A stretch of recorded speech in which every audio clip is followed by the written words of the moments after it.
الحمد للہ رب العالمین الصلاة والسلام علی سید الانبیاء والمرسلین اما بعد۔ نماز کے سیکھنے کا سلسلہ جاری ہے۔ نماز کے اندر اگر ایسی غلطی ہو جائے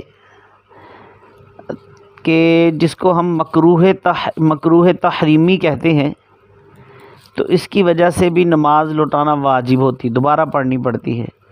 اب مکروہ تحریمی کیا ہے؟ یہ مکروہات جو ہیں، اب میں انشاءاللہ وہ عرض کرتا ہوں اور التجا کرتا ہوں کہ توجہ سے ان کو بھی سماعت فرما لیجئے۔ جو نماز پڑھنے والے ہیں ان کے لیے بھی اہم ہے، جو نماز نہیں پڑھتے ان کو سننا چاہیے تاکہ وہ نماز کی طرف آئیں۔ نماز دین کا ستون ہے، نماز پیارے آقا صلی اللہ علیہ وسلم کی آنکھوں کی ٹھنڈک ہے، اور نمازی کو کل بروز قیامت اللہ پاک کا دیدار نصیب ہوگا۔ نمازی کے لیے بہت بڑی سعادت کی بات ہے۔ تو آئیے، نماز کے اندر اگر ایسی باتیں ہوں تو اس کا کیا حکم ہوتا ہے جو مکروہ تحریمی کہلاتی ہیں، ان کا میں کچھ عرض کرتا ہوں۔ نماز نمبر 1، داڑھی، بدن یا لباس کے ساتھ کھیلنا، یہ مکروہ تحریمی ہے۔ نمبر 2، کپڑا سمیٹنا، جیسا کہ آج کل بعض لوگ سجدے میں جاتے وقت یا پاجامہ وغیرہ آگے پیچھے سے اٹھا لیتے ہیں۔ اگر کپڑا بدن سے چپک جائے تو ایک ہاتھ سے چھڑانے میں حرج نہیں۔ اسی طرح اکثر ہمارے دوست احباب کیا کرتے، جب نماز کے لیے کھڑے ہوتے ہیں تو شلوار کو فولڈ کرنا شروع کر دیتے ہیں، وہ ٹنگنا شروع کر دیتے ہیں۔ کس لیے جی؟ ٹخنے ننگے کرنے کے لیے۔ اچھا، یہ ٹخنے ننگے کرنا تو سنت ہے، لیکن سرکار کا فرمان ہے، فرمایا مجھے 7 ہڈیوں پر سجدہ کرنے، کپڑے اور بال نہ سمیٹنے کا حکم دیا گیا۔ تو اب یہ جو سرکار کا فرمان ہے اس کو سامنے رکھتے نہیں اور شلوار کو فولڈ کرنا شروع کر دیتے ہیں۔ نماز مکروہ تحریمی ہے، نماز واجب الاعادہ دوبارہ پڑھنی پڑے گی، اس طرف توجہ دیجیے۔ یہ کپڑا سمیٹنا بھی مکروہ تحریمی میں شامل ہے۔ نمبر 3، صدل، یعنی کپڑا لٹکانا۔ یہ مثلا ساری یا کندھے پر اس طرح سے چادر یا رومال وغیرہ ڈالنا کہ دونوں کنارے لٹکتے ہوں۔ ہاں، اگر ایک کنارہ دوسرے کندھے پر ڈال دیا اور دوسرا لٹک رہا ہے تو حرج نہیں۔ صدل کہتے ہیں بس وہ ساری یا کندھے پر اس طرح ڈالنا کہ اس کے دونوں کنارے لٹک رہے ہو، یہ صدل کہلاتا ہے۔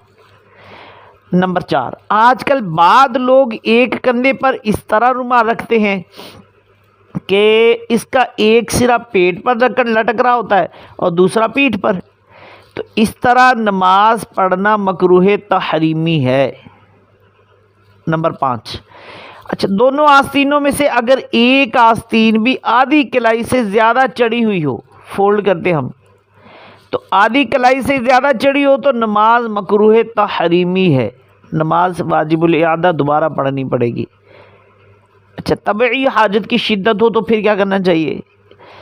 نمبر 6، پیشاب، پخانہ یا ریح کی شدت ہونا، اگر نماز شروع کرنے سے پہلے ہی شدت ہو تو وقت میں وسعت ہونے کی صورت میں نماز شروع کرنا ہی گناہ ہے۔ ہاں، اگر ایسا ہے کہ فراغت اور وضو کے بعد نماز کا وقت ختم ہو جائے گا تو نماز پڑھ لیجیے، اور اگر دوران نماز یہ حالت پیدا ہوئی تو اگر وقت میں گنجائش ہو تو نماز توڑ دینا واجب ہے، اگر اسی طرح پڑھ لی تو گناہ گار ہوں گے۔ نمبر 7، نماز میں کنکریاں ہٹانے کا حکم جو ہے، دوران نماز کنکریاں ہٹانا مکروہ تحریمی ہے۔ سیدنا جابر رضی اللہ تعالیٰ عنہ فرماتے ہیں کہ میں نے دوران نماز کنکری چھونے سے متعلق بارگاہ رسالت صلی اللہ علیہ وسلم میں سوال کیا تو ارشاد فرمایا، ایک بار، اور اگر تو اس سے بچے تو سیاہ آنکھ والی 100 اونٹنیوں سے بہتر ہے۔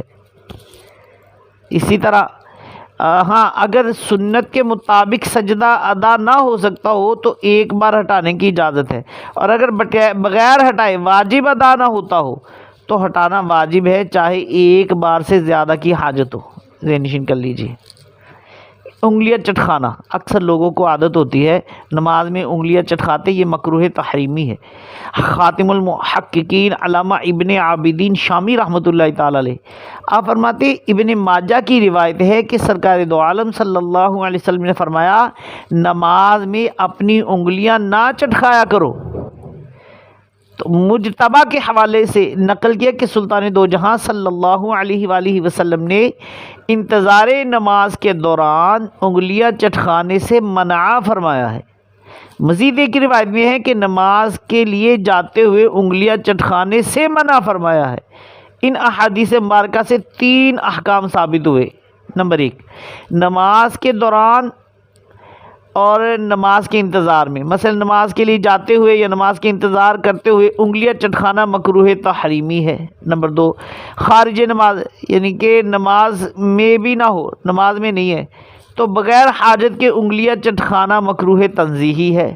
نمبر 3، اور خارج نماز میں کسی حاجت کے سبب، مثلا انگلیوں کو آرام دینے کے لیے انگلیاں چٹکھانا، یہ مباح یعنی بلا کراہت جائز ہے۔ نمبر 9، تشبیک، یعنی ہاتھ کی انگلیاں دوسرے ہاتھ کی انگلیوں میں ڈالنا، اس کو تشبیک کہتے ہیں۔ سرکار دو عالم صلی اللہ علیہ وسلم نے ارشاد فرمایا، جو مسجد کے ارادے سے نکلے تو تشبیک یعنی ایک ہاتھ کی انگلیاں دوسرے ہاتھ کی انگلیوں میں نہ ڈالے، بے شک وہ نماز کے حکم میں ہے۔ اچھا، نماز کے لیے جاتے وقت اور نماز کے انتظار میں بھی یہ دونوں چیزیں مکروہ تحریمی ہے۔ اکثر لوگ کمر پر ہاتھ رکھتے، تو سن لیجئے نمبر 10، کمر پر ہاتھ رکھنا یہ مکروہ تحریمی ہے۔ نماز کے علاوہ بھی بلا عذر کمر پر یعنی دونوں پہلوؤں کے وسط میں ہاتھ نہیں رکھنا چاہیے۔ اللہ عز و جل کے محبوب صلی اللہ علیہ وسلم فرماتے ہیں، کمر پر ہاتھ رکھنا یہ جہنمیوں کی راحت ہے، یعنی یہ یہودیوں کا فعل ہے کہ وہ جہنمی ہے، ورنہ دوزخیوں جہنمیوں کے لیے جہنم میں کیا راحت ہوگی، بیڑا غرق ہوگا ان کا۔ تو آسمان کی طرف دیکھنا بھی مکروہ تحریمی ہے۔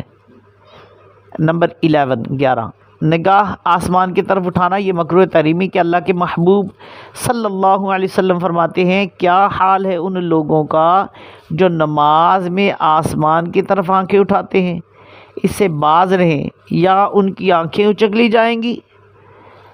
نمبر 12، ادھر ادھر منہ پھیر کر دیکھنا، چاہے منہ پورا پھرا ہو یا تھوڑا، منہ پھیرے بغیر صرف آنکھیں پھیر کر ادھر ادھر بے ضرورت دیکھنا مکروہ تنزیہی ہے، اور جان بوجھ کر کسی غرض صحیح کے تحت ہو تو حرج نہیں۔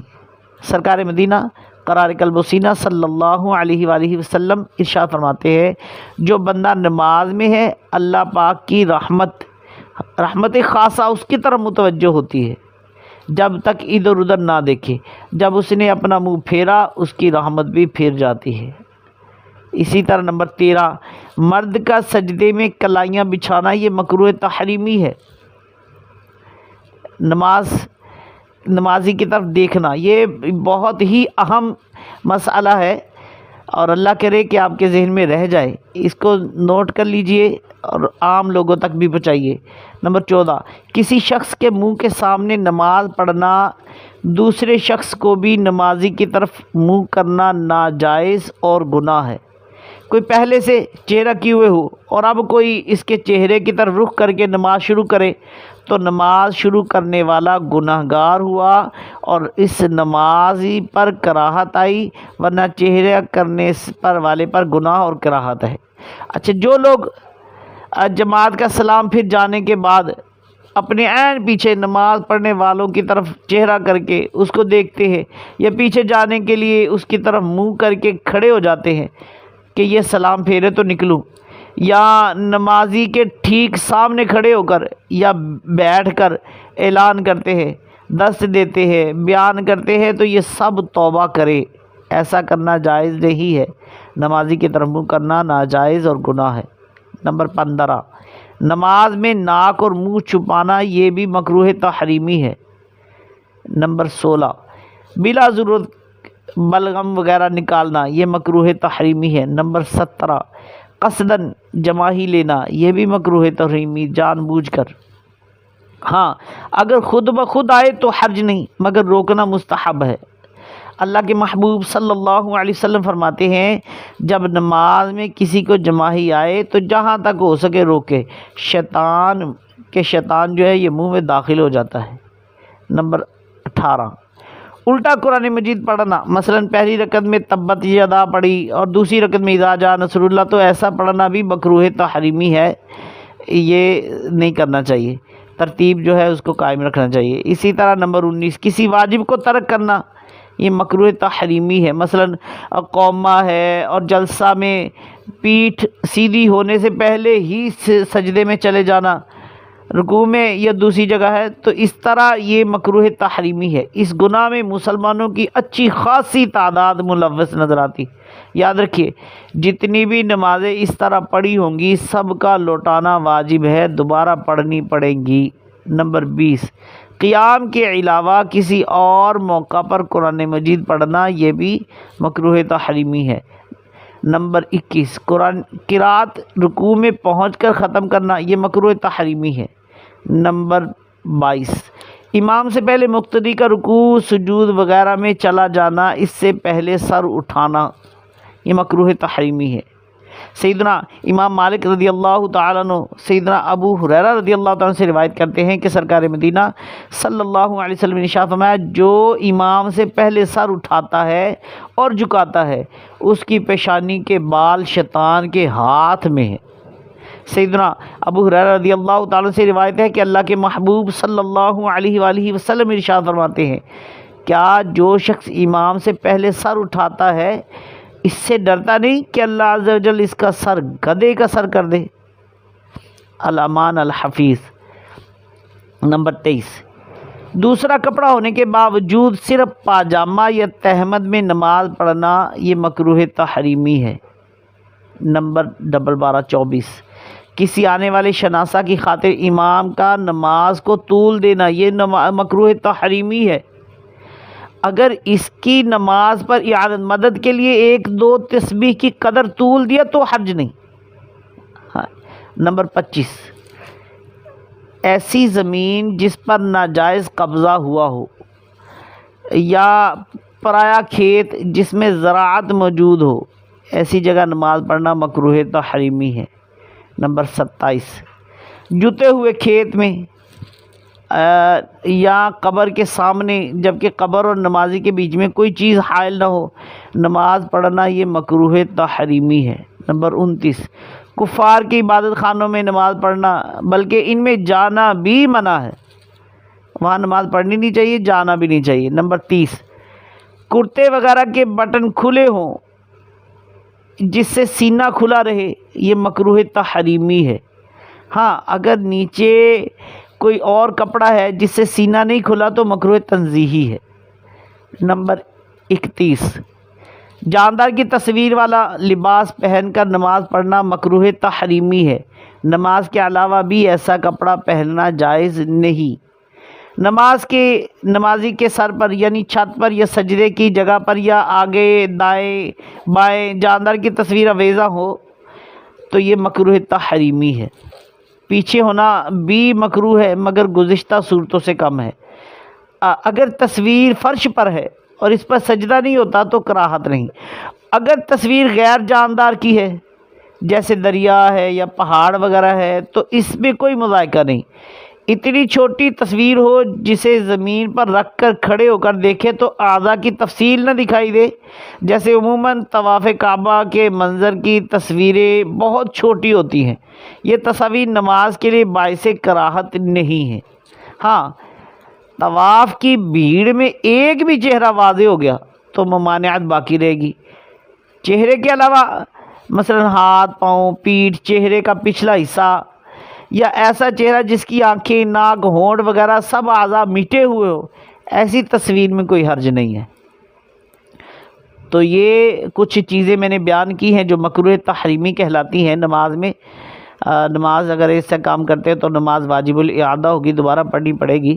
تو اللہ پاک سے دعا کرتا ہوں ان کو بھی یاد رکھ کر عمل کر کے دوسروں تک پہنچانے کی توفیق عطا فرمائے، ہمیں صحیح معنوں میں نماز پڑھنے کی بھی توفیق عطا فرمائے، اس کی برکتوں سے مالا مال فرمائے، آمین بجاہ النبی الامین صلی اللہ علیہ وسلم۔